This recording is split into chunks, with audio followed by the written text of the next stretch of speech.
युवक था, 18-19 वर्ष की अवस्था रही होगी। नाम था अढ़ैया। अढ़ैया अर्थात ढाई कहते हैं, अढ़ैया ढाई को। तो अढ़ैया नाम था। अढ़ाई इसलिए उसको कहते थे क्योंकि उसका जो आहार था वो 2.5 किलो। उसका पहला आहार जो उसका कलेवा होता था बाल भोग, वो 2.5 किलो का। आगे आपकी श्रद्धा बने तो और बढ़ा सकते हैं, पर पहला आहार उसका 2.5 किलो का। तो अब घर में जब तक था तब तक तो माता पिता खूब खिलाए पिलाए। कुछ समय बाद माता पिता का देहावसान हो गया। अब वो अढ़ैया, उसको इतना कौन खिलाए, घर में कौन इतना प्यार दे। तो जब घर में अपनी इच्छाओं की पूर्ति नहीं होती तो वास्तविकता समझ में आती है कि भाई यहाँ हमारा कोई नहीं है, संसार झूठा है, संसार के लोग झूठे हैं, इनका प्रेम झूठा, सब दिखावा है। कहाँ चलो? तो जहाँ पर सत्यता है। सत्यता कहाँ है? तो संतों के चरण में। संतों का सानिध्य प्राप्त करो, क्योंकि सत्यता वही है, वही सत्य है और सत्यता का बोध कराने वाले संत जन हैं। तो अढ़ैया ने सोचा कि माँ बाप तो चले गए, अब चलूं संतों के पास। घर छोड़ा, आश्रम की ओर भागा। एक आश्रम में पहुंचा। संत जी ने बड़ा स्वागत किया, जो महंत जी थे, खूब स्वागत किया। आओ बच्चा आओ, बैठो विराजो, कहो क्या नाम है? बोला हमारा नाम अढ़ैया है। अढ़ैया, ये कौन सा नाम है? बोला कि हम आहार थोड़ा ज्यादा करते हैं, इसलिए गांव के लोगों ने ऐसा नाम रख दिया अढ़ैया। तो संत जी ने कहा कि अच्छा, क्या काम करना जानते हो? अढ़ैया ने कहा काम तो ऐसे कुछ भी नहीं जानते, खाना जानते हैं। अच्छा, कभी कभी इस अभाव में भी बाबा जी बना जाता है। कुछ अभाव अच्छी बात भी है, अभाव में बाबा जी बन जाए, कम से कम भगवान का स्वभाव तो जीवन भर समझेगा। तो भागा है घर छोड़ के भोजन के लिए ही। तो संत जी ने पूछा कि तुम क्या काम कर सकते हो? बोला कि देखिए महाराज, हम तो ऐसे कुछ जानते नहीं, आप जिस काम में लगा दोगे वो काम हम करेंगे, बस थोड़ा सा बता देना कैसे करना है। और ध्यान रहे बाबा कि हम थोड़ा भोजन ज्यादा करते हैं, 2.5 किलो से तो हमारा शुरू होता है बाल भोग। गुरु जी ने कहा अच्छा चलो, आश्रम में रहना है तो मंत्र ले लो, दीक्षा ले लो। तो दीक्षा ले लिया, उसको मंत्र मिल गया। गुरु जी ने कहा कि देखो ऐसा है कि हमारे आश्रम का कुछ नियम है, कुछ सिद्धांत है। जैसे यहाँ एकादशी जब होती है तो भोजन नहीं बनता, तो तुम्हारा दिन कैसे कटेगा? कि तुमको तो भोजन की आदत है। उसने कहा महाराज ये व्रत आप सब करो, ये सब हमारे बस की बात नहीं है, हमको तो कुछ ऐसा रास्ता बताओ जिसमें हम काम भी करते रहें और ठाठ से खाएं पिए। तो महाराज ने कहा कि एक काम करो, तुम गैया चराया करो, गैया लेकर वन में जाओ और जितना तुमको राशन चाहिए उतना आश्रम से ले लो, उतना आटा ले लो, आलू ले लो, नमक मिर्ची हल्दी जो तुमको आवश्यकता हो ले लो, जाओ वन में गैया चराओ और जितना मन करे उतना बनाओ पाओ। बड़ा खुश हो गया कि महाराज ये तो बड़ी अच्छी बात है।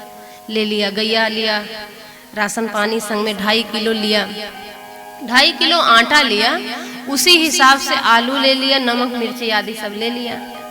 अब पहुंचा वन में, गैया चराया, भूख लगी। हाँ, गुरुजी ने एक बात कहा था कि सुनो बच्चा, दीक्षा ले लिए हो तो अब जो तुम बनाना उसको वैसे मत पाना, पहले भगवान को भोग लगा देना।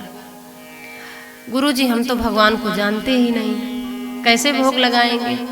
गुरुजी ने कहा कि ज्यादा ज्ञानी बनने की जरूरत नहीं है, तुम बस इतना कहना, जब बना लेना तो बोलना कि गुरुजी के ठाकुर जी आओ भोग लगाओ, बस इतना करना। इसके बाद जो भगवान से बचे सो पा लेना प्रसादी। अब ये आया, बनाया, बढ़िया बाटी बनाया, आलू ले गया था सो भरता बनाया, मिर्ची आदि सब डाल करके भरता वर्ता बना लिया। उसको याद आया गुरुजी ने कहा था कि बच्चा भोग लगा करके पाना, तो पत्तल में निकाला भोजन, 2 पत्तल में निकाला, एक अपने लिए और एक ठाकुर जी के लिए। अब इसके बाद बुलाया कि गुरु जी के ठाकुर जी जहां भी हो आओ भोग लगाओ। आचमनी अर्घा न आरती, यहाँ नहीं मेहमानी, रूखी सूखी पाओ प्रेम से और पियो नदी का पानी। जोर जोर से बुलाया, राजा राम आइए, भगवान आइए, मेरे भोजन का भोग लगाइए। जब भक्त ने कीन्ही करुण पुकार, तब भगवान आए। श्री राम लला प्रकट हुए, राम जी प्रकट हुए। अब पहले भगवान को भोग लगाना है, इसके बाद फिर स्वयं पाएगा। तो पत्तल में सजा दिया है। अब देखिए बड़े बड़े ऋषि मुनि इनको वेद मंत्रों से इनका आवाहन करते हैं, पर इसको कुछ भी ज्ञान नहीं है, कुछ भी ज्ञान नहीं, बस इसके केवल भोलेपन से भगवान आ गए। ऐसे लीला बिहारी हैं ये। आए, अढ़ैया ने देखा आँख खोल करके, ऐसे मेघ के समान कांति वाले सुंदर आभा टपक रही है। कमलवत नेत्र प्रभु के हाथ में सारंग धारण किए हुए श्री राम जी का दिव्य स्वरूप देखकर आनंदित हो गया। बोला, आप प्रभु हैं? बोले हाँ। अच्छा, हमारे गुरुजी ने कहा था ठाकुर जी आएंगे और पाएंगे, इसके बाद तुम पाना, तो लीजिए अब पाइए। प्रभु ने कहा हाँ, बड़ी भूख लगी है, ये जो आलू का भरता बनाए हो इससे बड़ी खुशबू आ रही है, बढ़िया बाटी देख करके तो अढ़ैया हमारी भूख बढ़ गई है। अब बैठे प्रभु पाने के लिए। वो सोचा कि गुरुदेव ने कहा है कि वो पालेंगे तब पाना, और सुना है कि भगवान तो केवल दृष्टिपात करते हैं, ऐसा थोड़े कि उठा उठा के पा जाएं। पर यहाँ दूसरी बात हुई, वो जितना बनाया था प्रभु सब साफ कर गए। ये बेचारा अच्छा ये भी जानता था कि पर्दा लगा दिया जाता है भोग के समय, तो पर्दा तो यहाँ है नहीं, तो आंख बंद कर लिया, मुँह दो आँख कतहु कुछ नहीं, आंख बंद कर लिया। थोड़ा सा जब आँख खोल के देखा तो देखा पत्तल साफ। अब बेचारा बड़े परेशान, कहा प्रसाद नहीं छोड़ सकते थे?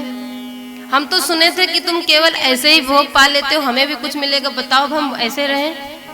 राम जी ने कहा भैया तुमने इतना अच्छा बनाया और खुशबू इतनी आ रही थी और भूख बड़ी लगी थी, इसलिए सब पा गए। और अढ़ैया ने कहा कि हमको तो पता नहीं था कि तुम इतने भूखे हो, नहीं तो हम थोड़ा ज़्यादा राशन लेकर के आते, ज़्यादा बनाते। बताओ गुरु जी के ठाकुर जी इतने भूखे। बेचारा वापस आश्रम आया, गुरु जी से कहा गुरु जी इस बार 5 किलो आटा देना। तो गुरु जी ने कहा क्यों? बोला कि हम बनाए तो 2.5 किलो, तो पूरा तो वही पा गए, हम भूखे रह गए, इस बार 2.5 किलो। गुरु जी को हंसी आई, उन्होंने कहा कि दे दो जो कहे। अब 5 किलो आटा लिया, उस हिसाब से आलू मिर्ची, फिर पहुंचा गैया चराया, बनाया बढ़िया बाटी बनाया, चोखा बनाया। अब इसके बाद बुलाया, गुरु जी के ठाकुर जी आप जहां हो आओ। ठाकुर जी तो आए ही, पर साथ में किशोरी जी भी आई। किशोरी जी को जब उसने देखा तो पूछा कि ये देवी जी कौन है? राम जी ने कहा कि ये हमारी धर्म पत्नी है। अच्छा, तो पहले नहीं बता सकते थे कि आपकी पत्नी भी हैं, वो भी आएंगे? अब बेचारे ने जब कहा लो पाओ, जो बनाया हूं पाओ आप दोनों। इस बार दोनों पा गए, जितना कुछ बनाया था, फिर भूखा रह गया। गुरु जी के पास फिर आया अगली बार, कहा गुरु जी इस बार 7.5 किलो आटा दो, क्योंकि 2.5 किलो तो वही दोनों पा गए और फिर हम भूखे रह गए। गुरु जी हंसते हैं, सोचते हैं ये बड़ा पागल है, खाता ज़्यादा है, अब इसका डाइट खुराक बढ़ता जा रहा है, तो चलो कोई बात नहीं, आश्रम में कुछ कमी थोड़े है। गुरु जी ने कहा दे दो। भंडारी से पूछने की जरूरत नहीं है, जो तुमको जी चाहे जितना चाहे ले जाओ। ले गया। अब इसके बाद लेकर के गया, फिर बनाया, बनाने के बाद फिर पुकारा, गुरु जी के ठाकुर जी कृपा करके आओ और इसको पाओ। इस बार तो और विचित्र हो गया। राम वाम दिस जानकी, लखन दाहिनी ओर। एक ओर श्री जानकी जी और दूसरी ओर उनके भाई साहब। भैया ने देखा, देख करके पूछा कि प्रभु ये कौन है? बोले ये हमारे छोटे भाई हैं। तो पहले नहीं बता पाए आप कि आपके छोटे भाई भी आएंगे? आप परिवार में कितने लोग हो? थोड़ा हमको गिनती करके बता दो, उसी हिसाब से हम व्यवस्था करेंगे। अब लक्ष्मण जी तो जल्दी क्रोधित हो जाते हैं, तो उनकी आंखें भौं टेढ़े होने लगे। सरकार ने समझाया कि लक्ष्मण बड़ा भोला भगत है, इसकी बातों पर ध्यान मत दो, चलो पाओ। 3 पत्तल लगाया, प्रसादी सजाया और तीनों पत्तल साफ। फिर ऐसे ही रह गया। अब इसके बाद देखा भूख तो बहुत लगी है, तो पत्तल में जो कुछ उच्छिष्टामृत बचा हुआ था तो उसी को उसने पाया। और जब पाया है उसको ऐसा आनंद आया, ऐसा आनंद आया कि ऐसा सुंदर प्रसाद आज तक इतनी उसकी अवस्था हो गई। जब से उसने मुख में अन्न डाला तब से आज तक ऐसा स्वाद उसको कभी नहीं मिला था। आनंद आ गया, भगवान के प्रसादी मिली, पर पेट तो भरा नहीं। आश्रम आया, बोला गुरुजी 10 किलो आटा बांध दीजिए। वो आपके ठाकुर जी भी आए थे, उनकी पत्नी भी आई और अब की बार उनके भाई भी आए थे, इसलिए अब उस हिसाब से बांधा। गुरुजी ने पूछा कि उनके भाई कैसे दिख रहे थे? कहा गोरे गोरे से थे। हम जब बोल रहे थे तो थोड़े क्रोधित भी हो रहे थे वो। गुरुजी को बड़ा आश्चर्य हुआ कि ये झूठ बोल रहा है, इसको ऐसी अनुभूति कैसे हो सकती है? भगवान के स्वरूप की अनुभूति इसको कैसे हो सकती है? उसने बहुत हट किया कि गुरुजी कृपा करके 10 किलो आटा दो। दे दिया, ले जाओ। ले गया, बनाया। अब 10 किलो आटा बनाने में टाइम तो लगेगा। बनाना शुरू किया, सुबह से उसको शाम हो गई, 4 बज गया बनाते बनाते। फिर सजाया, बुलाया, सोच रहा था संख्या बढ़ न जाए। गुरुजी के ठाकुर जी आओ, भोग पाओ। और जैसे ही थोड़ा आंख खोल करके देखा तो सब आए हैं। कौन कौन? श्री राम जी आए, उनकी पत्नी आई, उनके भाई आए और गदा लिए स्वर्ण की आभा सदृश कांति वाले श्री हनुमान जी भी आ गए। अब इसने देखा, कहा ये कौन है? राम जी बोले ये हमारे सेवक हैं, श्री हनुमान जी हैं। अच्छा प्रभु एक काम करो, एक पर्चा बना दो और पर्चा बना करके बताओ कि तुम्हारे परिवार में कितने लोग हैं। आगे से हम वैसे ही व्यवस्था करेंगे। सरकार मुस्कुरा रहे हैं, चलो अब आओ, आए हो तो पाओ। फिर सजाया। अब सब बखान कर कर के पा रहे हैं। किशोरी जी ने पाया, राम जी ने पाया, लक्ष्मण भैया ने पाया।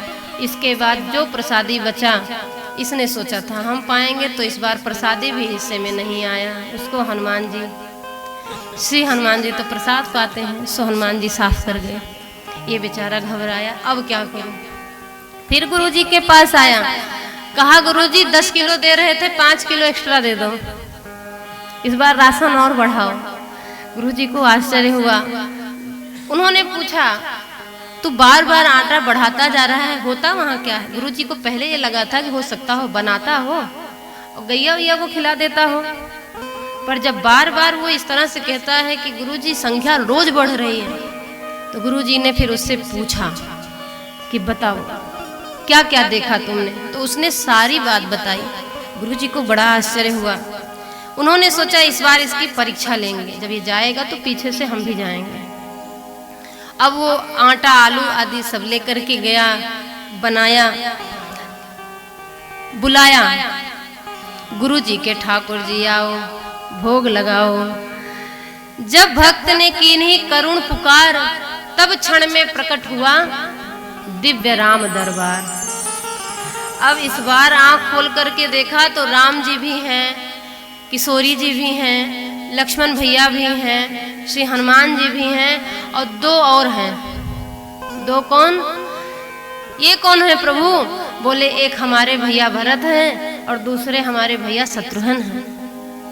अच्छा, ये आपके भाई साहब हैं। और ये आसपास में कौन है?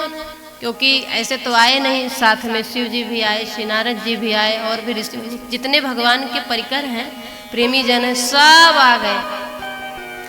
अब सबको देख करके उसने सोचा क्या करूं। आज उसने दिमाग लगा लिया है, बनाया थोड़े हैं, लेकर के आया और सबको बुला लिया है। सब आए। प्रभु कहते हैं खुशबू तो आ नहीं रही, बाटी है कहाँ? आटा आगे कर दिया, आलू आगे कर दिया। कहा प्रभु आपके साथ पत्नी भी है ना, और भाई साहब भी हैं, सेवक भी हैं, इतने दिन से हमारे हाथ से पा रहे हो, हम सोच रहे हैं आज आप लोग बनाओ और मैं पाऊंगा। अब लाडली जी ने कहा कि देखिए स्वामी, ये लकड़ी आदि चुनने की बीनने की हमारी आदत तो है नहीं, तो हनुमान जी को लगाइए, रसोई हम सिद्ध कर देंगे। हनुमान जी गए, लकड़ी आदि बीन करके लाए, लक्ष्मण भैया अग्नि जलाए और इसके बाद किशोरी जी चूल्हा फूंक फूंक करके बनाना शुरू की बाटी। आंखों से आंसू निकल रहे हैं धुआं लगने से। बढ़िया बाटी तैयार हुई। इसके बाद आलू सेंक करके बढ़िया भरता तैयार किया गया, मिर्ची राम रस ये सब बढ़िया मिला करके, नज़र मत लगाइएगा कोई, बढ़िया भरता बाटी तैयार हो गया। अब इसके बाद सरकार ने पाया और अड़हिया को भी पवाया। ये सारी लीला पीछे से इनके गुरुजी देख रहे हैं। जब देखा कि अरे ऐसा ही है मेरा शिष्य, जिनका मैं ध्यान करता हूँ, जिनका नाम जपता हूँ, जिनके लिए जीवन समर्पित कर दिया, जिनको मैं वेद मंत्रों से रिझाने का प्रयास करता हूँ, वे मेरे बुलाने से आज तक नहीं आए और इसके बुलाने से देखो पूरा समाज आ गया है। देखते रहे गुरुजी की आंखों से आंसू झरझरा पड़े।